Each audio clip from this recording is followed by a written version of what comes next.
You've chosen a podcast from Low Moon Outsiders. Enjoy. Whence last we broke, the party had just succeeded in fighting the army of ghouls and whatever the slightly larger, more powerful undead was that was sort of leading them. It was evident that he was not controlling them. There's the cable that I was looking for earlier. I love it.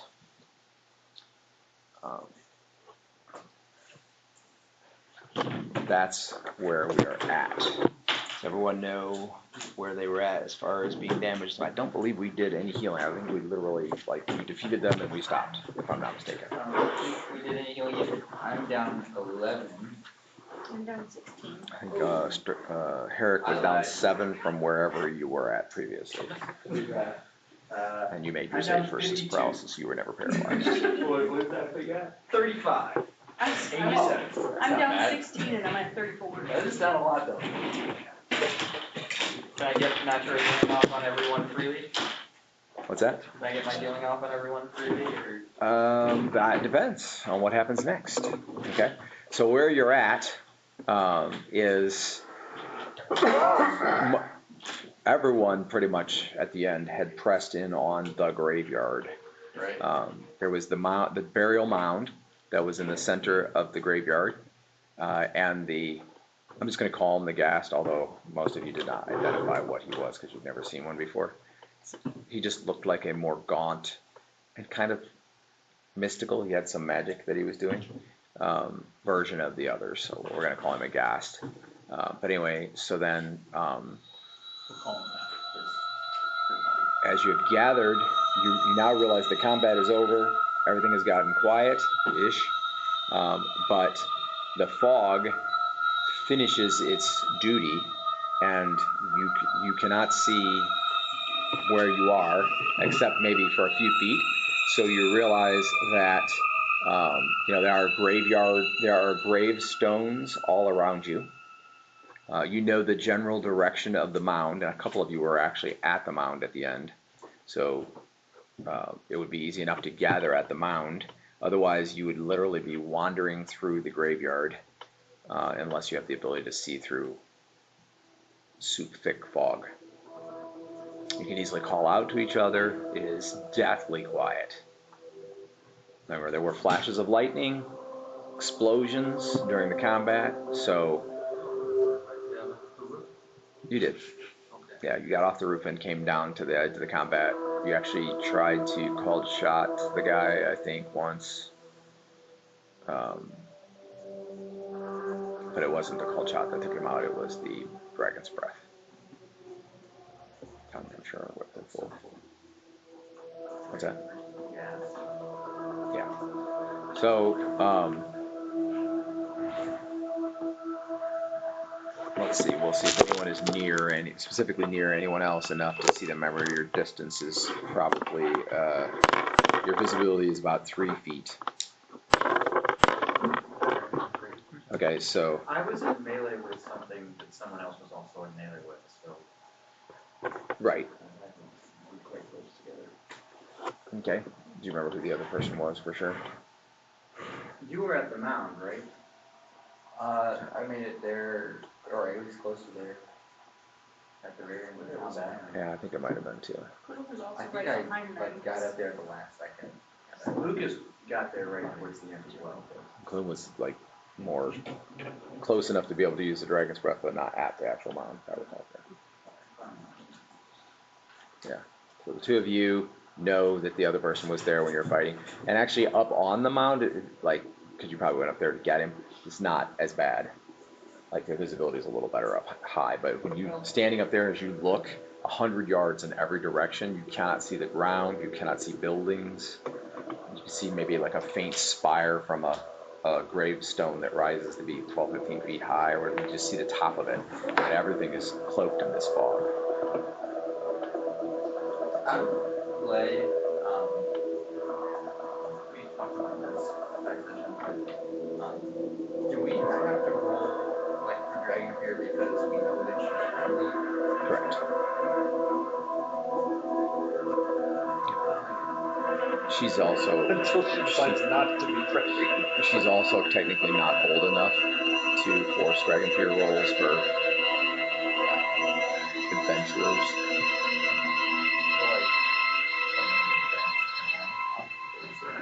No, they I can't. don't think it's really like particularly a magical effect in first edition. Isn't it No, just it's not really magical. You're just scared that there's a dragon. Yeah. It's understandable. It's not terrifying. Most of them could starting at basically young adult, they could probably swallow a human whole. Full size human. Aren't they like 30 feet long? It depends on the dragon. Oh. Yeah. So some are more, some are less. I think that we. Do we have her size when do you already have it written down? No, actually, I don't think I do. You had mentioned it before. How big she was. Do you remember what category she was in? Category? Like what age she's considered as a dragon? Adolescent. Okay. Yeah, so.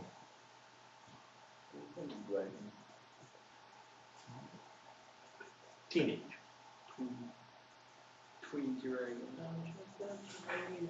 That is a horrible Netflix special that will probably be written at some point. Okay, so head to tail stretched out, you're just under 30 feet.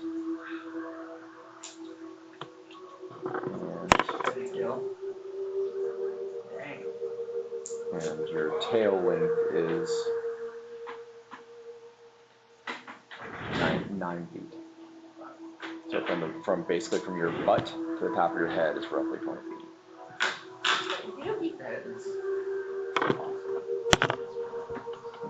Okay. But overall, you're thin because you are adolescent. So when you get to be, if you would ever, which you won't, most likely unless you get seriously aged magically or whatever, if you ever become venerable, your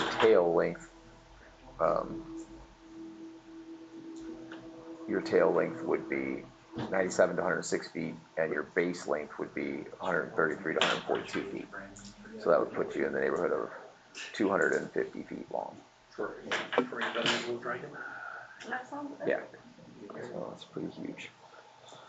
I have a dragon statue at home. And if someone manages to kill you, they get 8,000 experience plus your fighter stuff. And probably cap, unless they're, well, of course, if they're high enough level to kill you, then maybe not.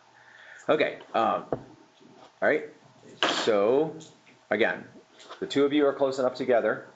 So Asterd finds himself essentially alone in the graveyard in the deep fog.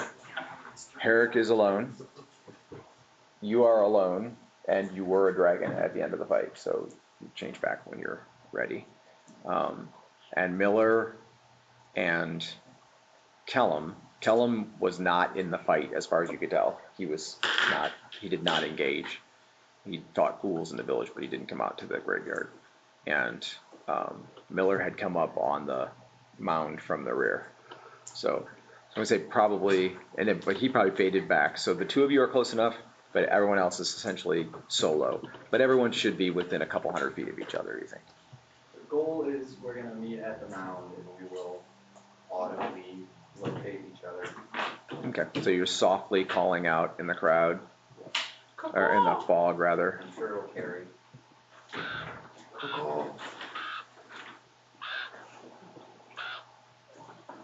I did healing on myself. Okay.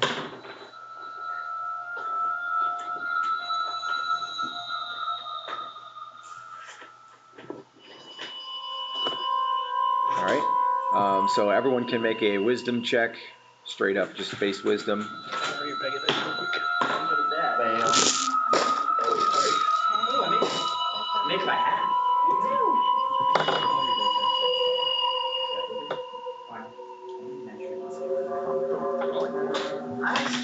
I missed by 1. No, oh, I do have an extra D6.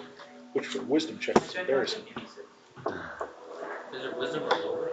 Yes, equal to or less than your wisdom. Here you go, James. Pick one. Well, I'm gonna use that I've card already now borrowed 3 because sets I from you. want Well, you don't have to keep them. I'm just saying. Oh, yeah. Use one, then you won't have to dig to make sure you have everything. I'm excited. I made my wisdom check. Okay. All right. Everyone made their wisdom check except for the wise guy. Makes perfect Oh, sense. Aaron, Karen. Both the wise guys failed. Both the wise guys. Yeah, that is hilarious. I'm not that wise. I'm pretty wise, but also pretty bad at rolling. Okay. You begin to realize like there are sounds in the fog. The crows or ravens or whatever they are don't really seem to be that big of a deal, you don't think? But then there's the creepy They're doors. opening of some kind of a, Often.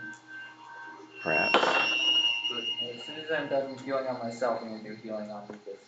Okay. Did you roll your healing? Yes. Okay. I rolled an average of 2.6 points. Yeah. For this. 6 on the 20 for Lucas. And keep putting non-weapon proficiency slots in that. And pretty soon you'll be able to like max out a peasant. Yeah, just 2 more dice and I get a first level player full health. In one roll, yeah. Okay. 14 points. Ooh, almost hit 3 that time. All right. So you see a faint greenish glow come from the direction of the mound where you were attacking before, and you see that as well. When you said faint green. Faint greenish glow. Is Yeah. it after sunset? It is. Yeah. It's probably like 3 in the We morning. were sleeping. Okay, so. Happened during second watch. I'll give I'll give Lucas 5 points of damage. Can I at least sleep comfortably while animals die? Yes. You seem to be fairly sound for your sleep. 54, baby. Should I go like for someone Okay. So you move toward the mound, but after probably 40, 50 steps or whatever, and the deep fog, you're not certain of your direction.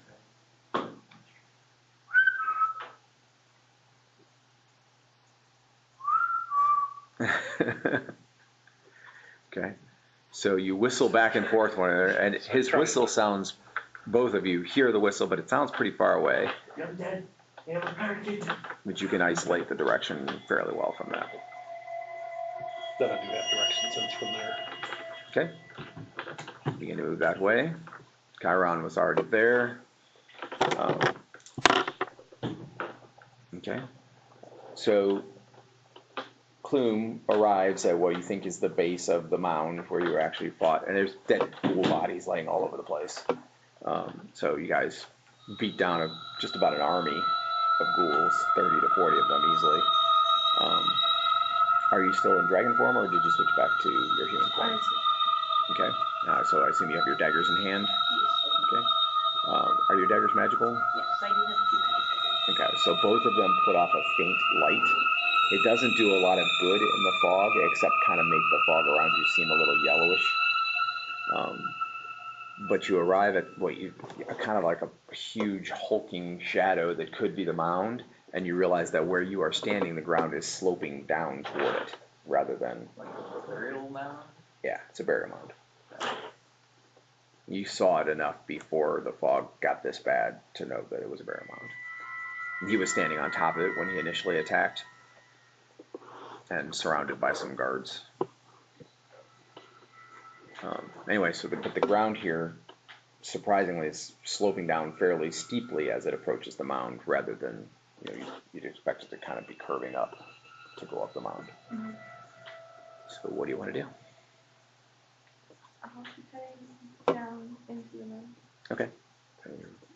Walking forward, you feel the ground under your feet has smoothed. So instead of being like ghoul bodies and earth and high grasses and like that, the occasional pebble or clod of dirt, It feels as if you're walking on something more like brick now, and it is a fairly, it's probably about like that. It's a fairly steep incline. Roll a d20 versus dex. Natural 20, okay. All right, so you slip. You don't fall enough to get hurt or anything, but you slip and you're kind of like on your left leg and knee and slide down. You think you probably went a good 15 feet down into the hole.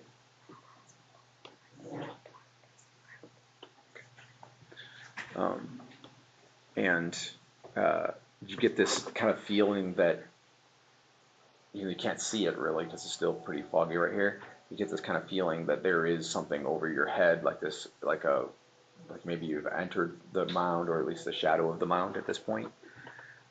The fog is less dense here, and you think if you went forward a little more, it would be to the point where it's not the fog, but the darkness that would be a problem. Which you have your daggers put off candlelight, so. I'll keep going. All right.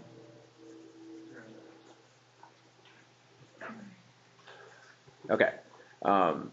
Meanwhile, you are finding your way back to the mound, and as you were coming back, you did see a second greenish glow faintly in that area, and it kind of also helped you redirect slightly. You see a greenish glow at the mound, and you're not having any trouble finding the mound.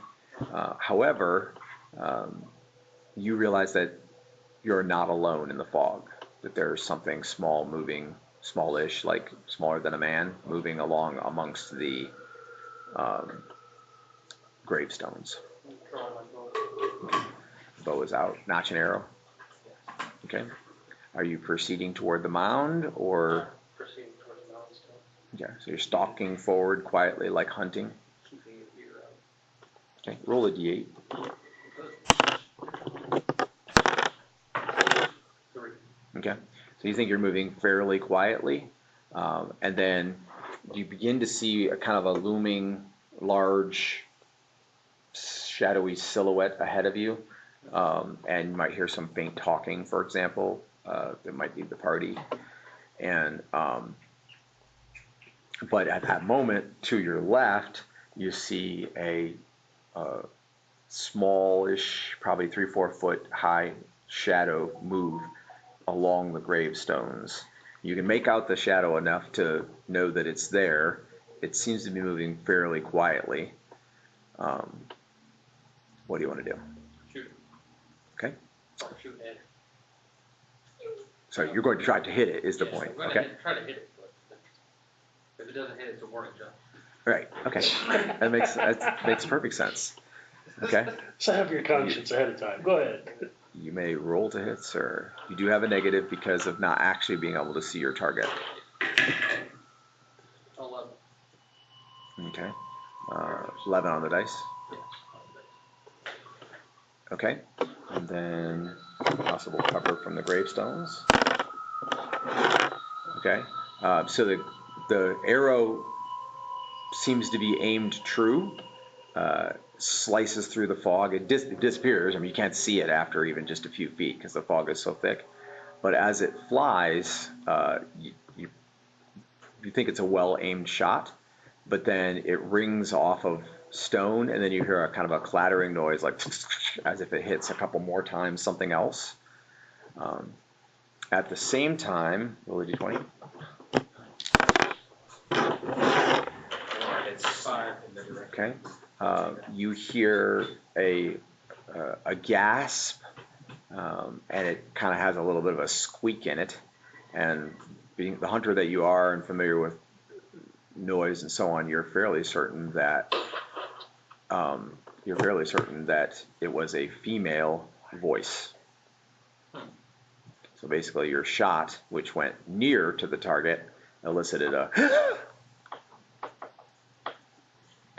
Did we hear this happen?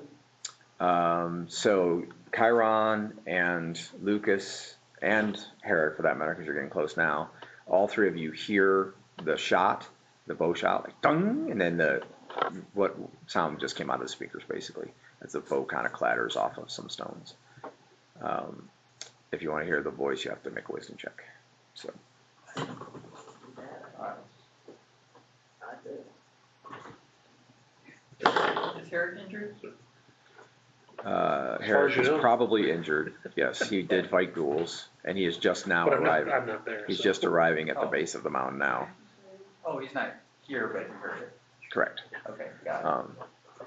So you heard the arrow. In fact, I'm going to give a 5% chance that the arrow comes very near to you. Gray first. No. Yeah, so no one is struck by the arrow as it careens off into the graveyard. Okay, you can shoot again. You did hear the voice, but yeah, you have every reason to believe now that the target might be sentient, female. It didn't sound particularly guttural like beast. And he'll come out. Asterd? Yes. All right. Yes. There's something in here. In the frog. Or someone. Frog. The frog, yes. Leaping around. And hissing, apparently. That was a gasp. Okay. I was gonna say, is that in that gallery? Okay. All right. So everyone except for Klume hears the exchange of voices, and you see a shadow approaching in the fog. It's more just kind of like a dark area of the fog at first, and then the fog kind of parts, and she's right in your face, like. Because in order to see each other, you have to be that close. You weren't moving, so she wasn't aware where you were at. So she basically at about 3-4 feet away. She does not have light. It is a woman, but smallish. Like she's probably just over 4 feet tall. And in the dark, without any real light in the fog, that's about all you can make out. She seems to be relatively thin, long hair. Could be undead, but she came out when commanded and gasped like a human, so probably not. And she raises her hands, and you see that she has something in her hand that looks like a club or a rod or stick or something. But again, you're seeing her at 4 feet away in the fog. And she did kind of step back when she realized that she had actually encountered you. So she went like that. You saw her in the dark for a second. Now she's back in the fog, and you see her silhouette more than anything. And she says, soft female voice cracks at first. She says, "You must away from here. It's not safe." I'm well aware. Do we hear this conversation? Yes. 20 feet away in the fog, but yes. Are you okay? Clearly.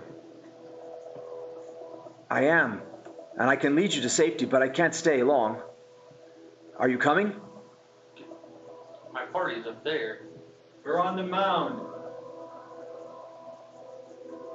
She says, What is safety? in hushed tone, she says, "It's not safe. Some of our people have gathered in the hills. It's safe there." No, I mean, you're in a valley, and then this graveyard at the back of the valley, and you're standing by a burial mound, which could be considered a hill, but clearly she means away from the village, probably. We don't have like our belongings. Correct. You have only what you gathered quickly to fight, or if you were on watch, whatever you had on you, which I believe you were on watch, actually. Our belongings are in the buildings. We need to collect them as well as our horses. We sell horses, right? At least. You have a wagon, At least 2 horses. You have a war horse. Herrick has a horse, and Chiron has a horse. Because you took 2 horses, or you took your horse and the wagon back, but you left the wagon and rode your horse back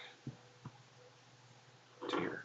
Okay. So you had 3 horses, 2 light wars and a medium war, and then you had the wagon. Okay, the heavy war, okay. And then you have the wagon,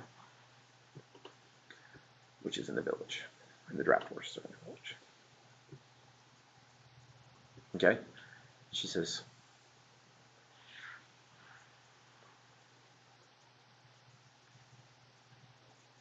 she seems to be speaking directly to you, but you can overhear what she says if you listen intently. And she says, "You can get your stuff.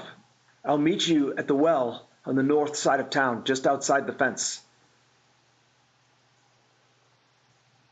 Fine with In me. 20 minutes or so." Well, this fog is pretty dense. "I'm not going to stay out here. We I don't know what's worse. What's in the fog, or the creature that masters these beasts that you've slain." She says, "Did you kill them all?" As many as we could see. She turns visibly in the fog, can't see her face, but she turns visibly in the fog toward Lucas. Okay, hold on there for 1 second. Meanwhile, you've gone to the bottom. Stepping kind of out of the last wisps of the fog, you now see it's dark in here. Does your character have night vision or whatever? I can't remember. No, Under your abilities, I okay. don't think so. We determined this last time. Okay, I was thinking not as well. Okay, so you have the lights from your daggers, which basically shine pretty clearly out to 3 feet, bright enough you can read by, but not necessarily enough to see down the hallway. Okay, and that's what you have. You have a hallway here. There's a puddle on the floor, water sitting about maybe half an inch deep. The floor is made of stone, and there's mortar in between the stones, or something like that, packed earth or something in between the stones. The hallway is 10 feet wide, and it's not sloping down now. It's level here, but the slope down into it was pretty steep. The walls also are made of stones or bricks. They look like bricks, but they're not really neatly shaped, like rough hewn, basically. And then above in the ceiling, you can see some vines and strings and stuff that are kind of hanging down, that have grown through, probably from above, that kind of thing, roots, basically. The hallway goes forward at least another 6 or 10 feet. Can't really see much beyond that. Think like flashlight, you got a light, you just don't have anything that shines real far. You can't throw the daggers and have them light for the head of you either, because they only light up when you're holding them. Right. So you have not heard any of the conversation that was taking place outside. Right, and I don't hear anything down there either. No sounds whatsoever. If you don't want to miss any of the story, Low Moon Origins, Uprising, or Outsiders, like and follow our podcast. Please share it with friends. I'll go back up and start yelling different names. I don't know, Lucas, Skyron. Okay, Asterd. are you yelling on the way up, or are you yelling once you When get I up? get to the top. Okay. All right, so you turn back, roll a d20. Okay. So you're starting up the slope. It's rough going. The bricks are slippery. There's lichens or moss or something, like you at one point in time you put your hand on and you feel like a fuzzy growth of some kind in between the bricks going up. And so kind of what you're getting the impression of is there's a very thin scum of lichen and water that comes down the ramp, making the ramp pretty slippery. And so you've managed to get up about 5 feet. At which point in time you put your hand down, and just as you put your hand down, you feel something like a web or a thin string that is across seem to be stretched tightly across horizontally between you and the floor. And as you put your hand down on it, you hear ahead of you, like back up toward top, and you're in the fog again now, which you had just gotten out of a while. You hear a metal grating thing that seems to kind of clunk down into the ground ahead of you. And you can only, your imagination goes wild for a second, but afterwards you feel like probably what happened was a portcullis or something like that dropped down in front of you. So it's possible your way is blocked when you get high enough. But you're not there yet. Okay. I'll hear it and I'll just start yelling for Chiron or Okay. whoever I thought was closest, which I think was Lucas. All right. Back outside in the fog. Everyone can roll a d20. Sorry, I missed for a second. Did Chiron have time to do healing on anyone else? So you could be doing healing on Herrick now, bearing in mind that a conversation has been taking place. So you'd be kind of ignoring the conversation at that point. Yeah, but as I say, I haven't moved to the top of the That's hill, fine. so. Would Herrick be able to pay attention if he wanted to? Yeah. Okay, that's fine. Okay, so he comes down off the mound looking for you. Are you comfortable with him doing healing? Okay. Certainly. All right. How many rolls? Or... Oh, I didn't see those two. 19. Nice. I will take that. That is much better. Yes. I saw the bottom. Yeah, Bottom 2 or 1. So. I only took 7 in this combat. I was down 10 before that, so I'd probably just get that 7 back. Did you work out 10 when you went to bed? I was down 10 previous session. So session. actually, probably got 2 back before that from healing. So you would actually be up the 7 you lost plus the 2 from healing. Yeah. Don't we get more because we're with Chiron? Didn't get a full night. Right. Did I get anything from that? I don't think so because you were on watch. You were on middle watch, so you didn't get enough sleep before watch, and you haven't gotten the second half yet. Even if you did, it has to be unbroken. So okay, or fairly unbroken anyway. All right. Anyway, so roll a d8 if you would. 2. Okay. So she is turning to leave, or appears to be leaving, and she's already promised to meet you at the well or whatever. And no sooner do you turn, kind of like survey the area, because you realize you were distracted a little bit from your surroundings as you were dealing with her, when something that can only be described as a hairy beast, maybe about the size of a wolf or a large dog, comes through the fog towards you, and it basically is bounding at you. You are not surprised, and you have an arrow notch, which means you get a shot before combat. So you may roll to hit, sir. This does not look like a girl. Doesn't have 2 heads, does it? It does not. Stuck on the edge. Just push the hammer toward, and it'll fall. 2 girls? It's never done Stuff like that. That's neat. You could have just pushed it in and it would fall.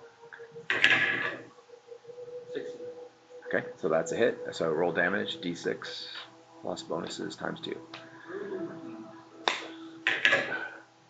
4. Plus 2 is 6. Any magic or bonuses from the bow or arrows for the bow? Okay, so that goes outside the times. Arrows, anything? Bracers. Bracers don't give a bonus to damage. You just have to mark them for the. Okay. So you did 6 times 2 is 12, plus 2 is 14. Okay? So the creature leaps at you, but before it even gets to you, the arrow takes it mid-chest, and it is carried backwards to the right, and you hear a sickly kind of crunch noise as it hits a gravestone and crumples around it. And after a second, silence ensues again. Alright. You didn't shoot her, did you? I shot at something. What was that? Ugly. Not helpful. I don't know what it was. It was big and hairy and lunging at me. We need to move. Clearly. Okay. Roll a d20. Is this the same one from before we both rolled? It could be. It was a 1. Okay. So just right before I just did that, right? Yeah. Okay, yes. All right. So you hear, kind of sounds like it's coming from at the base of the mound, Klume's voice, and she yells your name. Lucas! Hello? Boom! Lucas! Okay, he's gonna head in that direction. Okay. All right, so you're going down off the mound, weapon and shield drawn. Make a dex check. Chiron and Herrick are already down there, but neither of you heard her calling. But we heard him, or did we? Yes, you hear heard him, yes.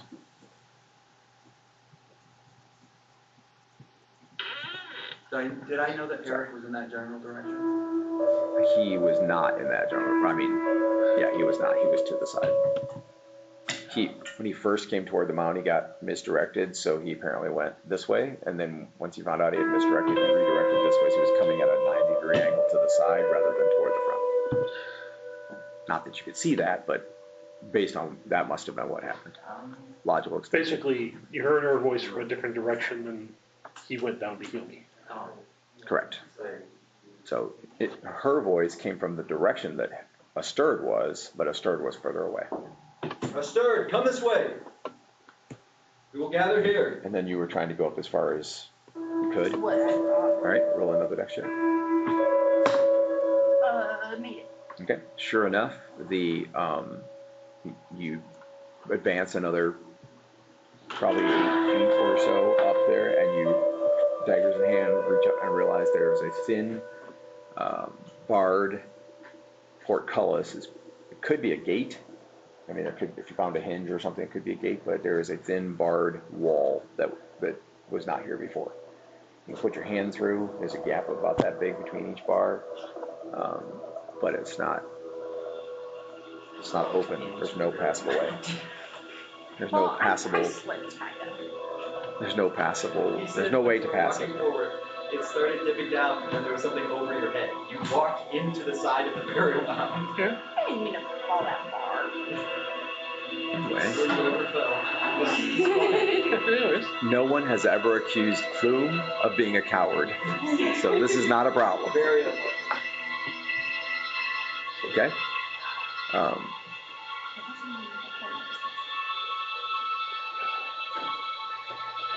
All right. So you come down off the mound, are heading toward the general area of the voice. we're gonna circle around. Eric and Chiron are headed around that way as well. So roll a d20 to navigate in the fog. I'll do so for Chiron, 15. Which is my wisdom.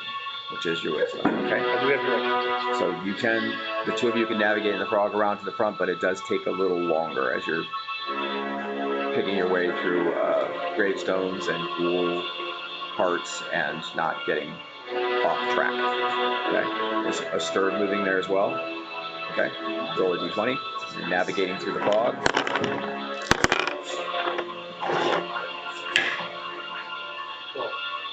Okay. So you managed to move toward the burial mound, arrow still notched. Okay.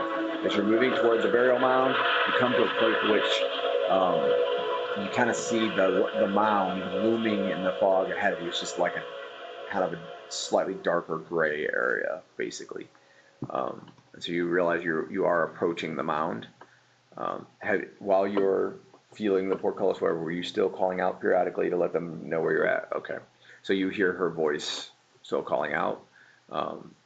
And her voice also helps you and Chiron kind of redirect yourself to there. You slide down the mound. You're slightly to the side at first. And then you're moving in the direction of her voice. Okay. What's that? I said, I imagine that's fairly loud. It's a little crunchy. It doesn't sound like this, though. Not quite that bad. Had you failed your dex check, however, I probably would have wanted to use that, but no. Okay. That would have been pretty funny. All right. So while they are trying to get to you, you're standing at the portcullis. You realize that the floor below your feet is fairly slippery. So if you strain without like holding on to something or holding on to portcullis, for example, you could slip. You also realize you're fairly sure that it came down. Like when you heard it, it sounded like it was coming from above down. So theoretically, you could try to lift it. And if you could lift it enough to slip under, that would be one thing, although the floor is pretty thoroughly sloped. So you'd have to hold it up, slip under it uphill, and let it come down behind you. Not impossible, but not convenient. I won't try. I'll wait until Lucas get there. Okay. All right. And so actually it's going to be between the two of you. So Asterd and Lucas find each other at the front of the burial mound. Okay. Sliding? Slide tackle me or something? No, it's just you just walk together from two different angles. So basically, you go around a gravestone. He's coming around the hill. There's actually a low wall there that's like it comes down on an angle, and you have to go around it to get to the opening. And as you go around it, you come around the gravestone, and the two of you are like this, 2 feet apart. In fact, roll a d8.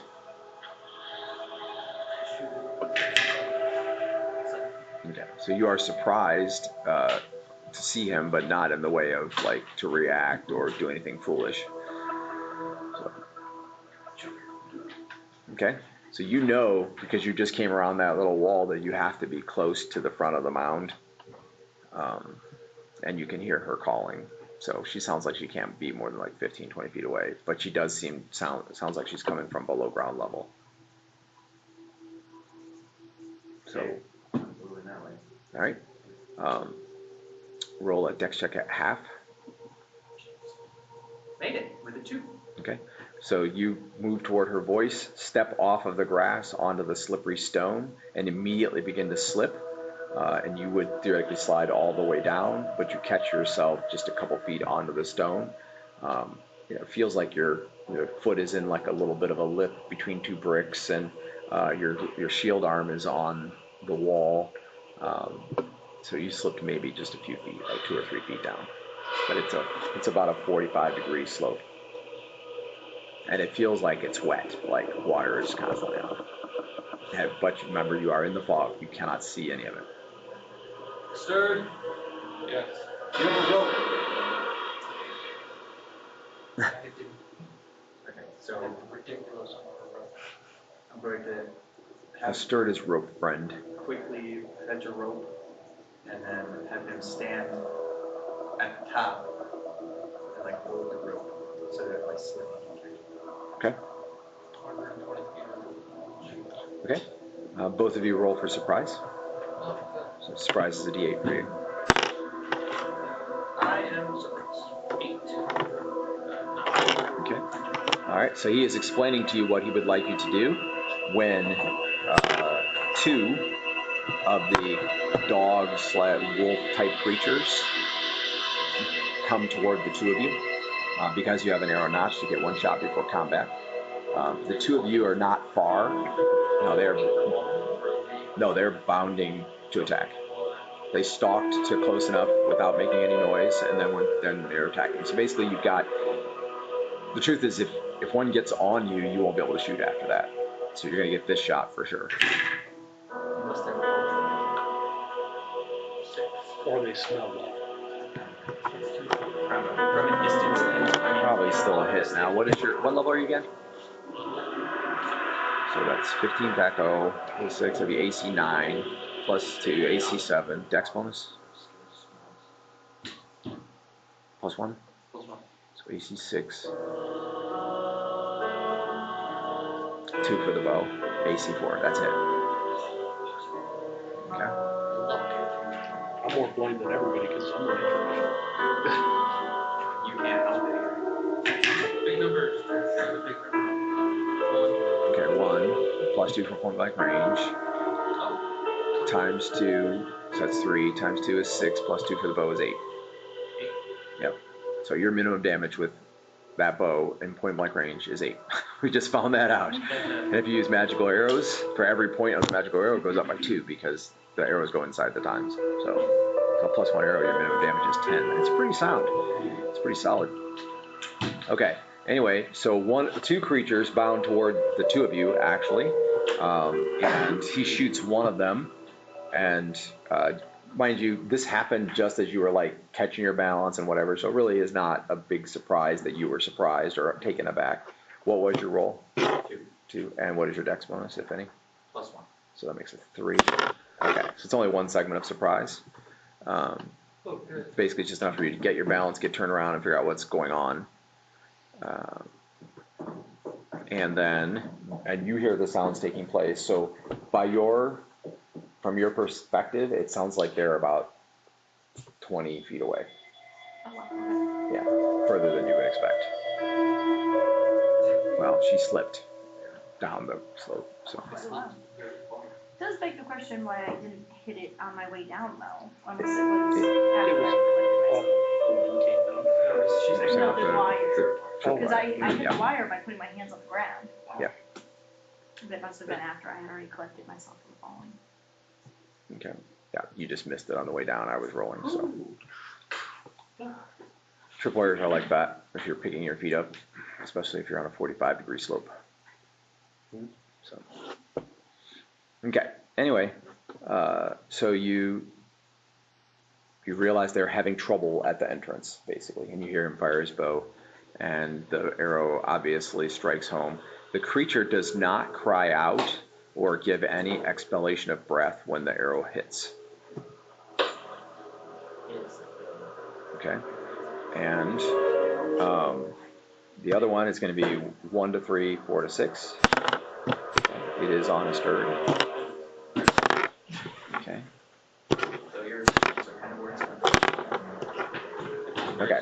So basically, it's on you. It's like on your bow, on your shoulder, and it does gouge your left side of your chest a little bit, and you take 2 points of damage. Oh, that's it? It's more like a bruise than anything, probably. Partially. Okay, and you need to make a dex check at half.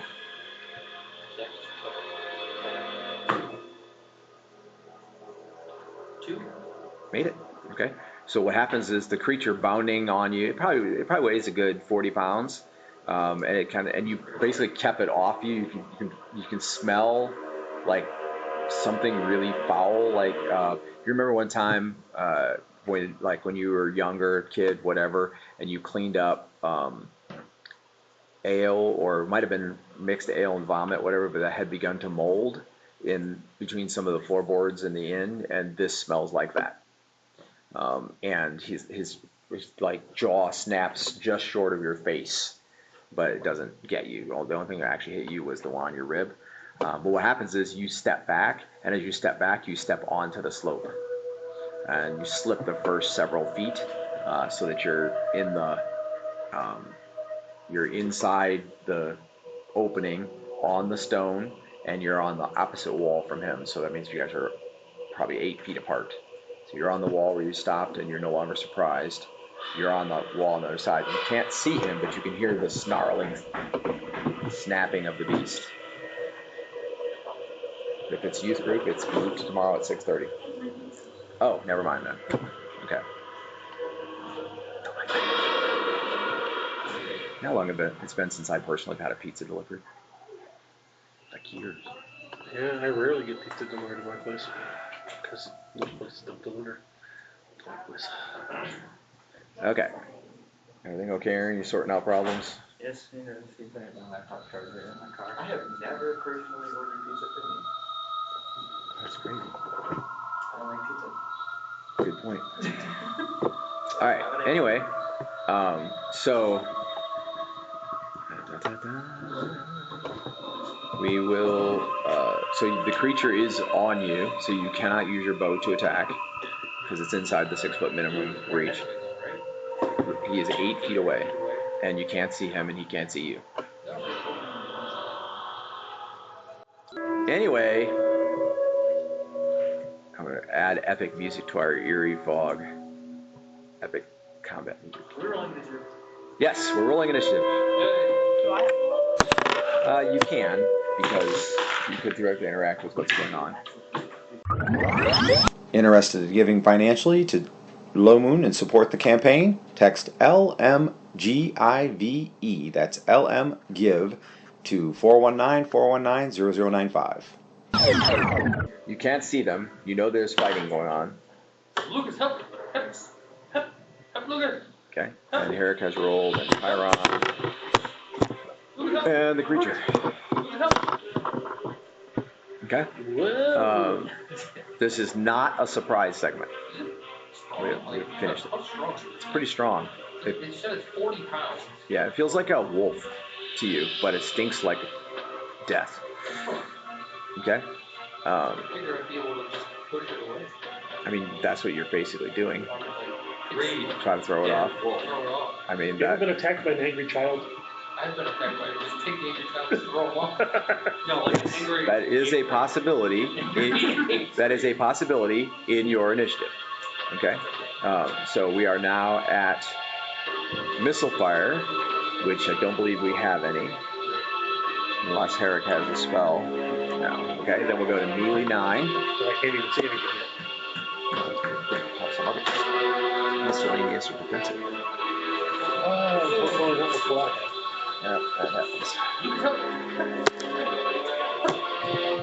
Melee 9, melee 8, melee 7, melee 6. Okay, 6 it is. You have 6 as well? Okay, so you are right in the face of the creature, so melee 6. What do you do? How much build do you have? As far as the mound, a lot. I slipped down. How far Maybe 3 feet, 4 feet. Yes. Okay, so you're gonna try to throw him down the slope. Now remember, that's where her voice was coming from. That way though? No, he's directly across you from you. Same way. Think there's a hallway. There's a hallway. You're on this side. I'm over here. You slid down those 2 feet. Only like 2 feet. Only as far as you can. Yeah. Both slipped about the same amount before you caught yourself. I thought you slipped down further, and then I could just throw them at you. And then Yeah, throw him at me so that he takes me the rest of the way down. And then you just conk them with your big conking club. All right. Anyway, so conking club maybe not the greatest idea at this moment. So you could throw him toward Lucas. You could throw him back outside. You can throw him down toward her. Throwing him toward Lucas, hoping he could finish Throw him him off. towards the wood grinder. Okay. So yes. So you're going to try to throw him off of you. Yes. Okay. So you need to roll percentile dice. You're looking for a high number. Didn't have it. Do you just need any laptop, or you need your specific? Okay. Because I have access to a Windows laptop and a Chrome book. So, but. Which makes it take a lot longer. Yeah, we don't have it. It's like a little guy has a big train. If you're completely gathered, hey, I'm gathered. Lucas on the way. Okay, so you're going to 82. 82. 82 is good. Okay. I'm going to find my chart. I'll hold it out like this. Just get it close. I can move it. This is the best teamwork we've ever had. I'm throwing at you, and you hit it with like softball. I opened almost exactly to the right page. Pitch it. Good form. Form over, or Contact over. Form over contact. Okay. So while you are trying to throw him off of you, he's trying to slash at you with his claws. And fortunately for you, not very effectively. What? Black screen stuff. Alright, this is good.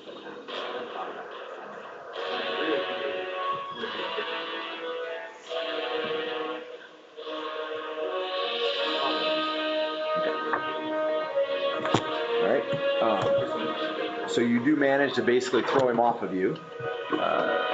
It's going to fly 4 plus d6 feet before it comes to Earth or to the slope. So roll a d6. what's stronger? Oh, I'm strong. 18. Oh, I was gonna say, just throw a wolf. You could throw a wolf and feet. You said D6. Yep. 4 plus d6. 4 plus. Okay. So you're gonna throw it about halfway to him. Okay. At which point in time, he first touches ground, and he's not gonna spin and be able to like attack Lucas or anything like that. So as he hits the ground, you can leave the safe perch of your wall and attack him if you wish. You are aware of where he's at, and he did tell you it was coming. So, all right, roll it. 18. Okay. And roll damage. Do I have to? Yes. Because I don't remember. Base is usually d6. Or d6 plus 1. Well, I rolled 5. which is a minimum of 12. Plus the magic of the Louis Black Star release. Which I think we know that it's magical. I don't know how magical it is. Okay. That is my second combat. Plus, I think that's 7.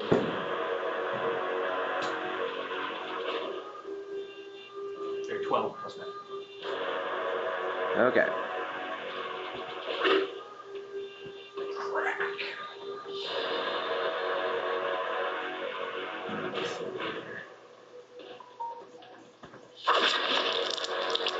Okay. You batter. Yeah, I don't have a mace critical unfortunately on that swing. Anyway, you batter him harshly. He does not cry out in pain. Oh look, this might do it. Battered him harshly. And I might have one. Let's see. No. This one might work. That's pretty good. Okay. Anyway, his body does roll down the slope afterwards, and you need to make a dex check at half. And you need to make a dex check at half. D20 equal to or less than half your dex. 10. Okay. So you have lost, in throwing him off of you toward Lucas, you lost your purchase where you were like standing in a little groove or whatever, and you basically slip and slide down as far as the portcullis.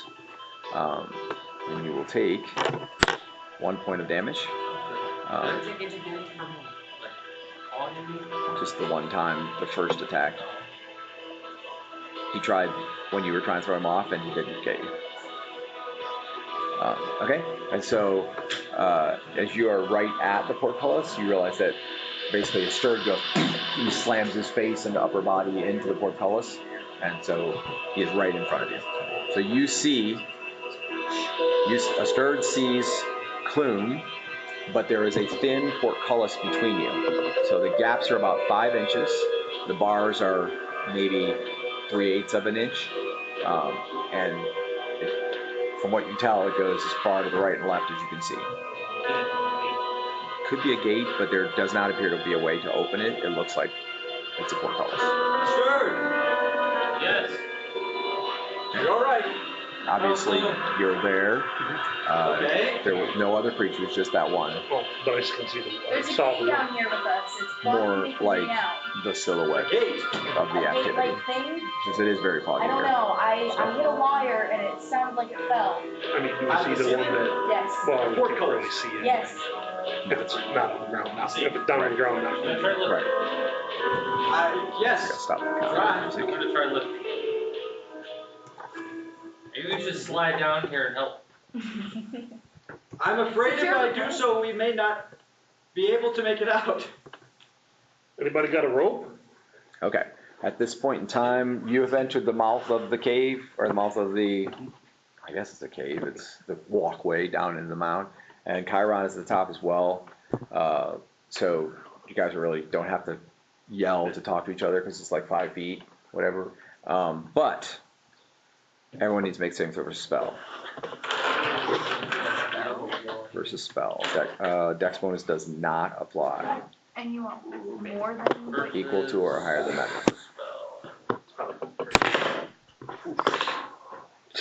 I was gonna ask if it was fire or lightning, but it doesn't matter. A 2 fails. Yes. I think I made it. Oh yeah, because I had a +2, so I got a 13. Yep. Rolled 18. Yep. Wisdom? No. Spells was on the On the right hand side. You're fine. Yeah. Your spell save is a 14. There it is. Okay. Okay. Yep. So if you made your save, then the effect takes place, but it doesn't adversely affect you. If you failed your save, basically you wind up prone just a few feet back from where you were. So you basically fell down. Okay. And what happens is from the burial mound, so from behind you, there comes a rush of air. It is definitely supernatural in nature. It is not a wind. It is a forceful rush of air.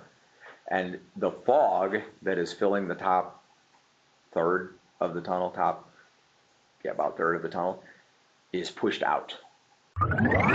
Check out Things Were Different Back Then, the origin story of Lord Victor told from a certain point of view. And so Asterd and Klume, which you're on one side of the portcullis, she's on the other, can see, but it's dark. So you would need light to see well. But she has her daggers out, so there's candle light 2 candles worth. So basically you can see 3-4 feet clearly. You can see her face, like the fog rushes out. Okay? And it was a strong wind that came from below. Chiron also was not knocked down. Okay? So as the wind is gone, you're on one side of the portcullis, you're on the other. At the top, you're just inside the opening, standing on the slope, and it's slippery. You can feel like slime or moss or something between the cracks and water. Okay, so you step up out onto solid ground, all right, and you're right there.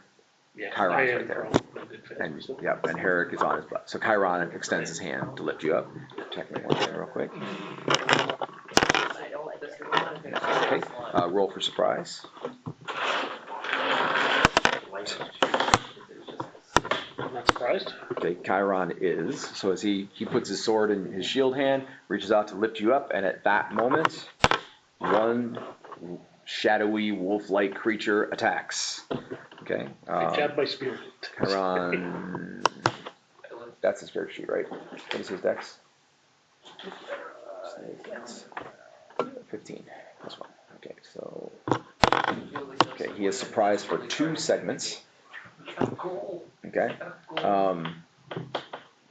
So you are slightly distant. So if they need the help, you will not be able to intercede until the second surprise segment. The first, you're not surprised per se, but you won't be able to get there until the second surprise segment. All right. And you may roll initiative. The creature will be 1 to 4 on you, 5 to 6 on Chiron. It is on you. All right. You have initiative. Is it kind of rushing at us? Yeah, bounding out of the fog. Basically, they appear to come flying out of the fog because they get within about 5 feet. And wait for him to jump. You turn and set your spear. He is coming at you. You do have a reach, so you will strike him before he strikes you. Potentially, anyways. 13, Looks promising. 14 is 2, AC 2. That hits. And damage will be doubled. You roll a 19 and hit AC 2. 8, 13.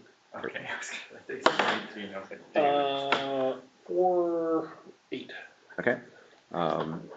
Checking to see if any of his attacks can land, despite the fact that he is impaled. It's not a boar spear, correct? Okay, so 1 can, and he will miss. All right, so basically, you penetrate the spear through by probably 20 inches, and he is almost certainly dead, if he wasn't already, but he has stopped moving, let's put it that way. But he does not successfully attack you at all. He does not land any blows. I'm going to disengage him from my spear. Okay, so basically stand up, push him off. And Chiron, though he was surprised, not able to fight, he is able to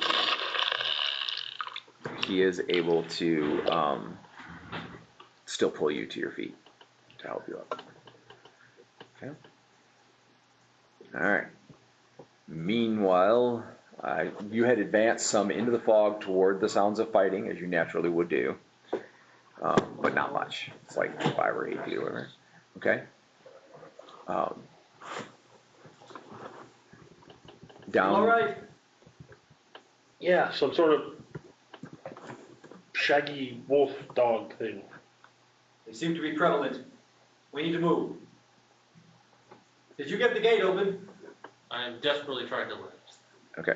So the wind all cleared out. 12 seconds have passed. You're trying to find footing on a 45-degree slope, or maybe hold onto the wall to try to lift this thing, when you see a dim light come up below in the darkness. It's Like not coming from her? her, behind her. And both of you look, obviously, and you see what appears to be a single man. He's wearing long gray robes that go all the way to the floor. He has a gaunt, pale face. And he does have a sword in his left hand, and he is standing at the far bottom of the slope, so he's a good 20 feet away.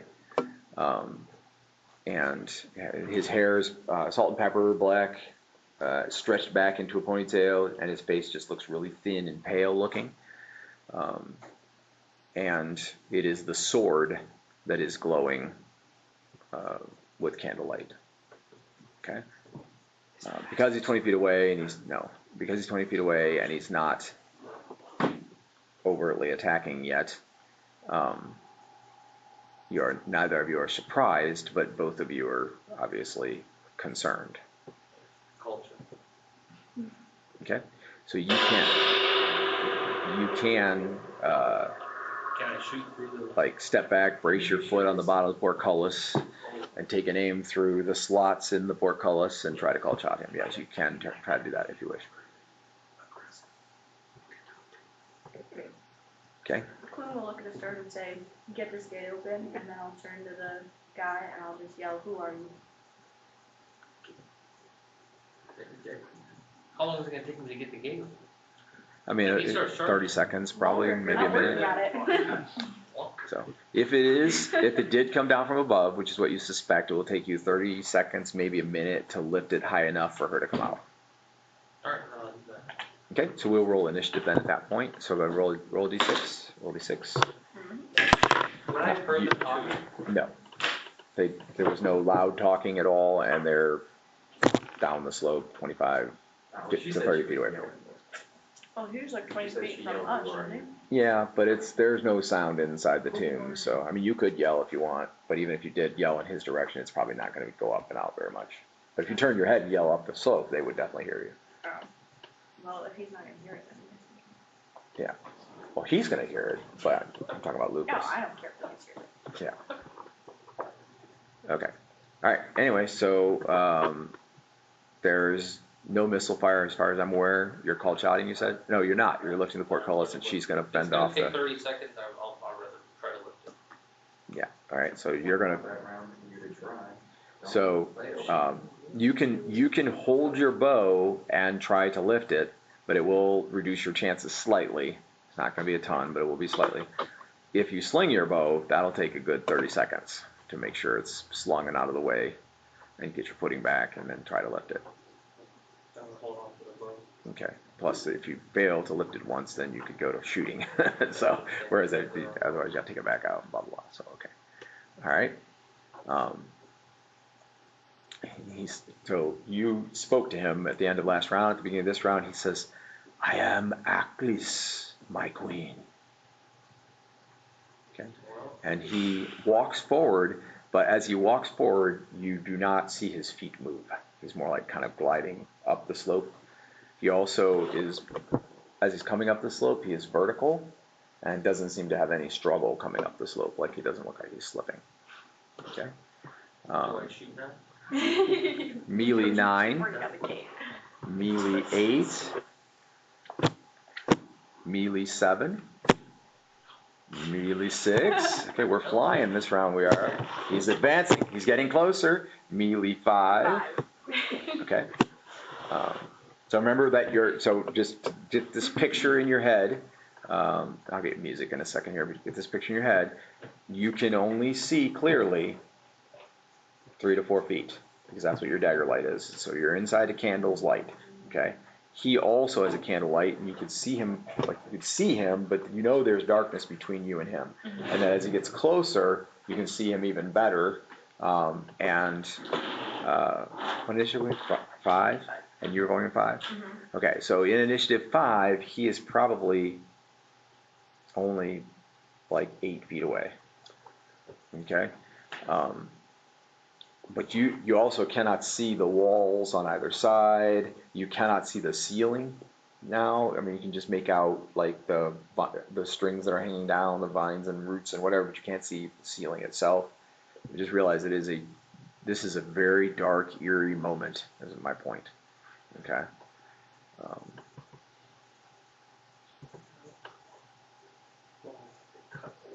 And kind of scary.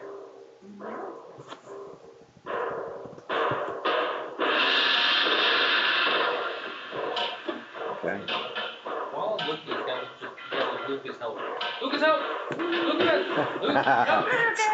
I have a new battle cry. It is twang twang, Lucas help, twang twang. Okay. All right.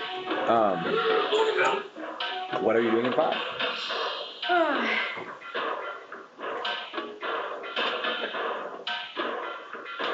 I'm assuming it's still like 20 feet down, right? Like, you know, like, climb up, and if I were to It is 20 feet down to the bottom. He is 8 feet or so away, so he's kind of about 10 feet away. So like if you wanted to get past him, slide, you could probably do that pretty easily. Like go to the right or left and get low and slide past him. He'd surely probably attack you if you went by, but. I was thinking more stay by the gate, wait for him to buy daggers. Yeah, so you could probably, of course he's going to be trying to lift the portcullis, otherwise you could probably like use the portcullis somehow to balance yourself. Because once you start swinging the daggers. I have one hand on it with the dagger, like the dagger is clutching me in the hand. Okay, yeah, so that's going to keep your balance, but if you would attack with both your daggers, then you wouldn't be holding on to anything. Also, if you push the portcullis up, there's not going to be anything to hold on to. So, there's that. You have purchase on 1 foot, like you feel you're standing on a rounded off stone that, you know, if you start swinging, it'll be a problem, but standing here, you're not feeling like you're going to fall down. I'll ask Asterd if they have any rope to help close up and get out the gate open, and then I'll just keep bracing myself. I've got Okay. the rope. Do you have the rope, or does Lucas have the rope at the top? I have the rope. We gotta attack before we can get the rope out. Does he have any rope? No, not that I know of. Now it's time for prayer. Lucas, help! Okay. Initiative Open this 5. initiative count. I haven't rolled initiative. No, he doesn't. Yeah, until you started yelling help, he didn't even know anything was going on. So he'll be coming. Top of the round. We need 2 strong people to help the I must stand here for 30 seconds. You are interacting with Asterd and with Herrick and Chiron, and the 3 of you are approaching the opening, and then you hear, Lucas, help! Lucas, help! But he sounds pretty far away, like not just inside the cave. Last you knew he was just inside the cave, so now he sounds 20 feet away or more. Well, Okay, so we got initiative 4. You're holding. Okay. In 4, he has approached you to the point where the 2 lights have combined, maybe like 6 feet away, and he raises his sword in kind of in defense. It sounds like he's blocking, but he is reaching for you with his hand. And you can see that he has long, gnarly fingers, and a chill goes down your spine as he reaches out to touch you. Okay. What was your initiative? 3. Okay, so we will go to 3. You're heaving to actually see if you can do it. Roll bend bars, lift gates. So you want percentile dice. It does appear to be somewhat lighter than normal. 80. Okay.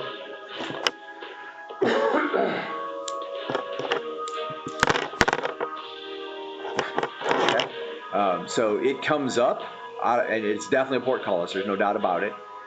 It comes up, you've got it maybe 2 feet up off the slope.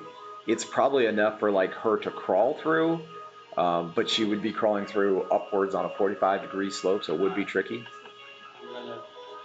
Can I like pull myself down and slide tackle? Slide under? Probably not, because as soon as you let go of the portcullis, it's going to go down, which means it probably would land on your upper body. It's only like this far up. So if you get it higher, you could do it, but so far you've only managed to get it up a couple feet. And with it up, you can't brace on it. So you're standing on that slippery 45-degree slope, lifting it, and you got it a couple feet up. She's not big. she could probably make it out. If she hadn't loaded. Yeah, she's gonna have to, like, if you can hold it up for sure, and she can use it to pull on, then she could probably slip out. Right now, you're holding action. So he is reaching for you. He is going to attempt to touch you. Oh, hold on one second.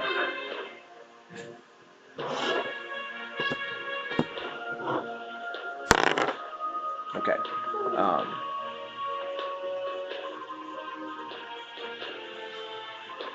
Okay. So from the shadows to the right comes something that is about 2/3 the size of a man.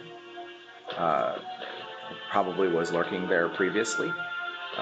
And things happen very quickly, and at first you're not exactly sure because when you twist away from the blow, like, and try not to get hurt, basically, so you dodge, at which point you don't actually see what happened. But you hear a kind of a male voice say, "Get out!" And it was not the old man's voice, it was another voice. Okay? You turn back, and as you turn back, you see the old man whose hand had literally been like inches from touching you. He is kind of in the, I mean, you're seeing him outside your light, okay? But you see from his light, he's in a tangled mess with something that is roughly 2/3 the size of a man. You may roll a d20.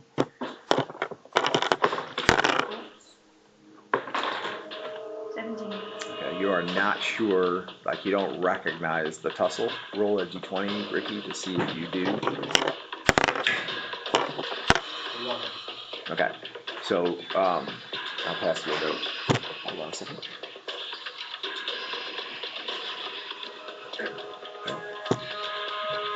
So with him not in your face now, and Asterd holding the gate up a couple feet off the ground, the chance of getting out is very real. And you were holding your action. Can I start crawling? Roll a dex check.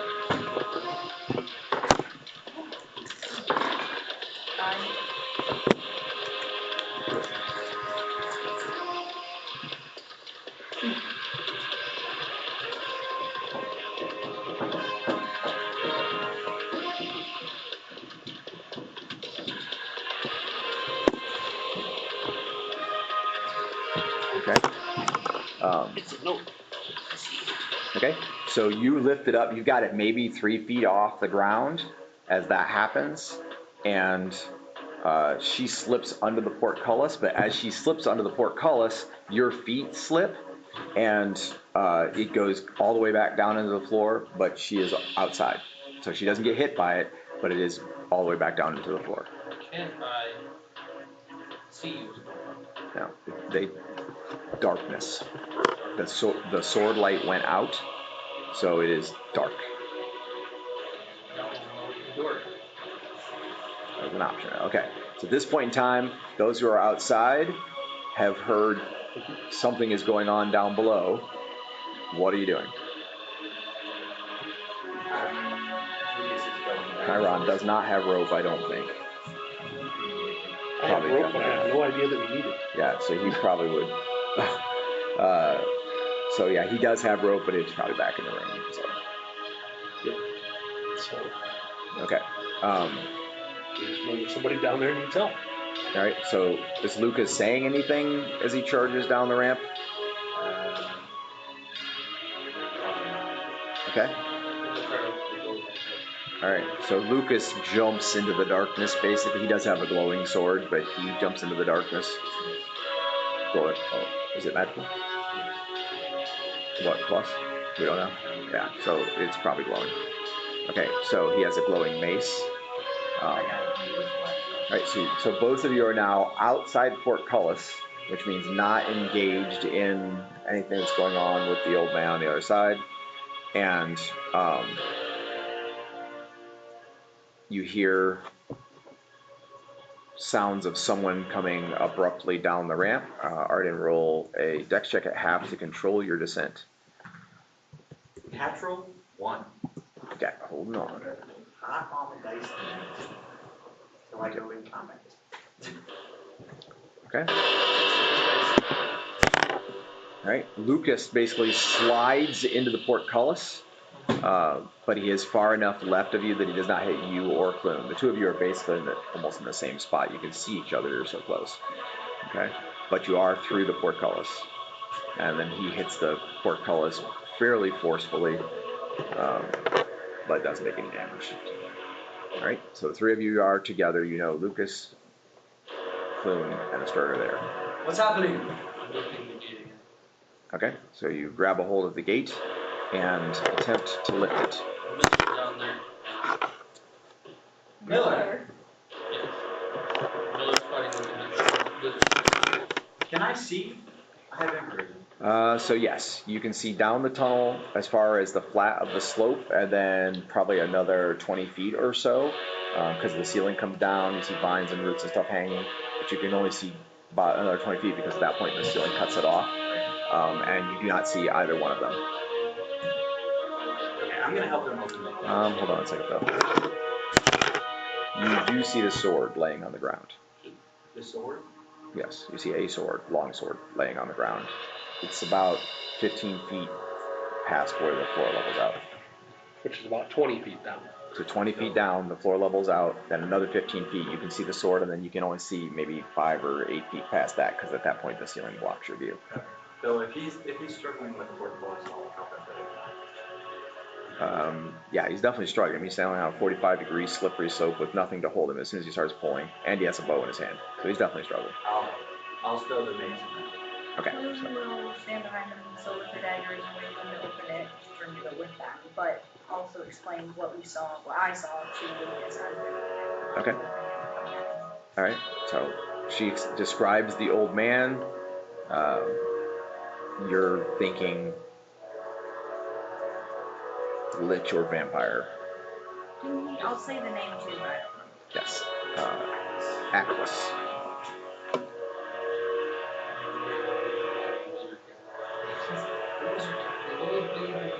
I'm lifting the old dude with the Okay. sword, you know, the wizard. All right. So the two of you can roll Benbar's lift gates. I rolled a 42 under 45. That's pretty good. Okay. You rolled a 19 under 20. So initially, it strikes you as if the portcullis is lighter than average. It seems like the bars are thinner, that kind of thing. However, between the two of you and with your best effort and with your feet slipping on the slope, you only managed to raise it about 18 inches. Probably a negative. I got it further by myself. Come on, Lucas, push it back. I mean, your foot slipped, and so it didn't before, but it did this time. But you've got it held up 18 inches. Is it that open far enough enough for for me to me go to slide under? Do you want to slide under after we Probably just got not. I mean, maybe You're just. the one who wants to go back and save Miller. What am I supposed do. to do? You were just trapped with the guy Miller's who called in you there. queen. Which means there has to be He's another. after He didn't attack me though. From down the hallway, you. Or he found it first. you hear what sounds like Miller's final cry. I would rather you. Shut up and lift! I would rather you go back with tell them in the Chiron. As for lifting, We'll slide if I under. can't get under there right now, then I'm continuing to lift. Roll Benbar's lift gates. Me too. 32. They have been a full minute since Lucas went down the ramp. Yeah, so 93. I was approaching the entrance to go down in, having no knowledge of what it's like. I'm assuming steps, but what do I see when I... No, I mean, you definitely know it's a slope now because he went ahead of you. Okay. You can see it because of the fog. Gotcha. But you definitely know. I mean, you heard him sliding down a ramp. Okay, so Which he walks into the then bad guy's hand. I've got rope. I'll try and break something here if you're going to go down. Otherwise, we can... I don't know how they're going to get back up. I think we should tie it off. Faster. Definitely. Even if we can walk back up, the rope will make things a lot faster. And I don't know what's going on down there, but Go if you need leaving a good retreat option is always a good idea. to. So I say, well, go if you need to, but dogs. Okay. I have all of them. Well, Chiron I was has on a watch, watch. I'm just carrying my rope. Okay. So what do we roll? Don't have my backpack. Ren bars, lift gates rolls. What were they? I rolled a 30. I rolled a 3.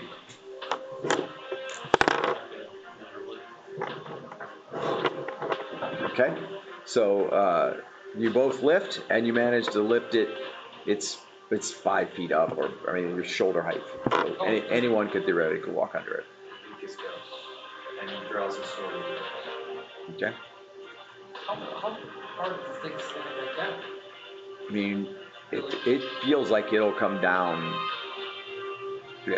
under its own weight. It's probably in a channel, stone channel on the sides. It doesn't have a counterweight, so once it goes down, there's nothing to lift it back up. So even windows, like they have old windows have counterweights in the There walls. could be something up there to hold it in place That's true. if you lift it high enough. Yep, there could be like a ledge or a latch, so it could be reloaded. But the ceiling is the better part of 10 feet up, so Oh, so, yeah. unless you have like a pole or something to push it up into place. I'm just gonna slide down for this. Okay. So it is evident that the two of them are going to go in Klume slid there. down on that for the first time, or Oh. under. Okay. All right. She was already gone. All right. So you're sliding down the slope then. Yeah, I know what it means, so.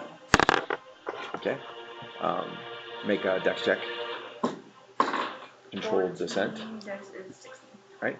So you slide to the level portion of the floor below, which means both of you can see. Both of you can see her light at the bottom of the slope. All right. The rope is tied off, slung down the slope. Yep. Chiron says, "Now that the rope is tied off, are you okay here?" I mean, I'll do my best. I can follow you down if nothing else. I hate to leave you, but Go. If I need to, I'll just jump down and after you. all right, I'm going down. Okay. He basically takes the rope in the crock of his arm and walks down the slope. Sorry, as he goes in, like under my breath, that was the last I ever saw him. It's a horrible prophecy. Okay. Because you died at the entrance of the cave. Oh, nice. Okay. I guess I can probably turn this part off now and go to something more.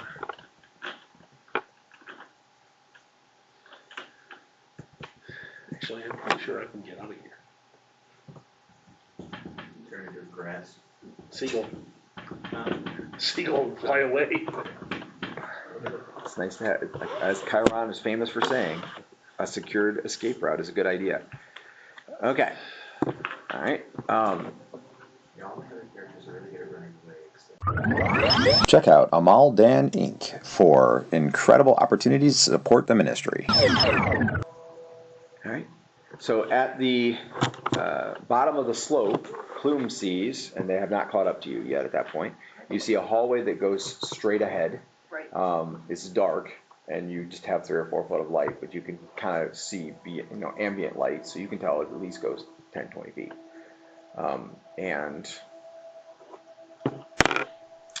you do see the sword laying on the floor, which is the sword that the guy had. I thought it was on the slope. No, Because Lucas saw it. no, Lucas saw it looking down, and he has information. You can see a lot Oh, further I in didn't the notice dark. you saw the bottom of Yeah. the slope. Okay, okay. I'm an elf. I see. Okay, and so you can advance at least as far as the sword. You don't think the sword was giving off much more light than your daggers. It was about the same, so we'll not gonna. Yeah, I'll just walk to the sword and then I'll wait for them. But the further you go, the further you can see, of course. Stay tuned for more Lomunian adventures.